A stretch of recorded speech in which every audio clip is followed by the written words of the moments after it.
Welcome to this week's OK at Work with myself, Sarah Sawyer, my colleague Russell Berger, both attorneys at Offit Kurman. And today we are talking about trials and litigation. And we've talked about that in a lot of different ways, talking about kind of the cost burden of litigation, the conflicts aspect of it, various things that you might need to know just going into litigation.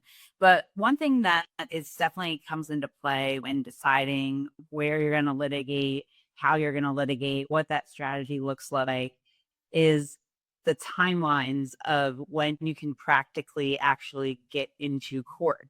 So obviously there's some things that are within the party's control as it relates to types of motions you might file or substance and those types of things. But there's some things that are a little bit more out of the party's control, which is just the judicial forum itself. How many judges are available? How does the court assign cases? How long is it going to be till you get to your trial date? Some of that is some external factors. So what are some things that come into play, Russell, as far as timelines and what people would expect when they go to court?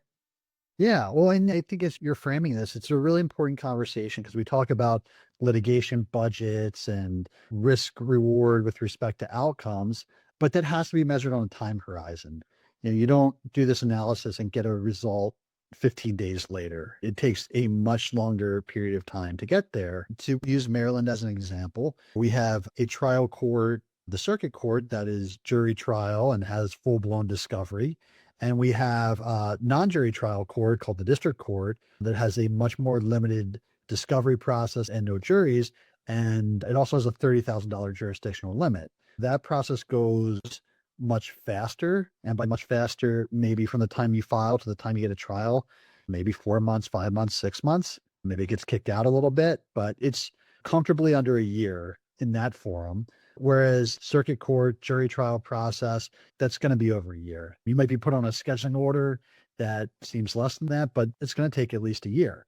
So while things like pre-judgment interest, post-judgment interest, those things exist, and the pre-judgment interest obviously can mitigate some of the cost of waiting. But if it's important to get to cash sooner or get to a resolution sooner, that's leverage against you in a litigation. And there's a reason why the vast majority of civil disputes settle, because not only is it expensive to get to a result, it is time consuming to get to that result too.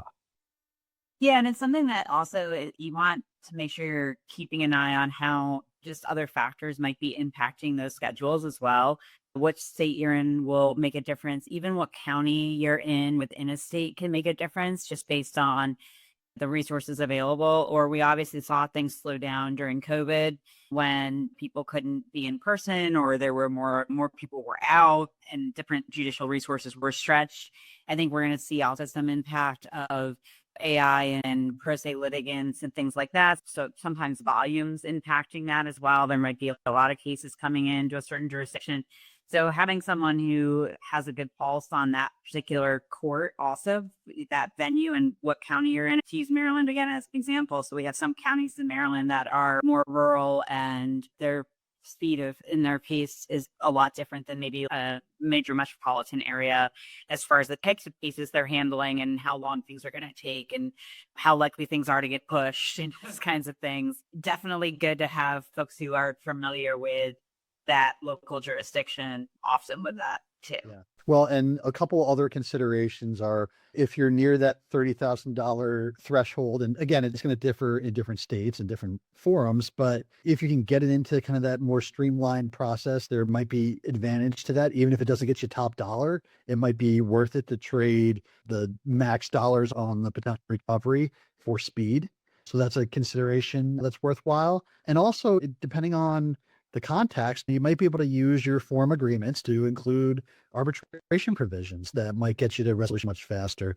So for example, one of the arbitration agencies has commercial arbitration rules that if the dispute is under a certain dollar threshold, and which is higher than the 30,000, you get to an arbitration hearing in, I want to say it's 60 days. You can get there a lot fast, and you can certainly contract to that too. So you can get to things a lot faster and in a lot more streamlined fashion. And again, there's trade-offs, there's pros and cons to doing this, but depending on the specific situation, these are all things that are worth throwing into the calculus. Yeah, definitely something to think about. Well, thanks, Russell. We'll see you next time. Thanks, Sarah.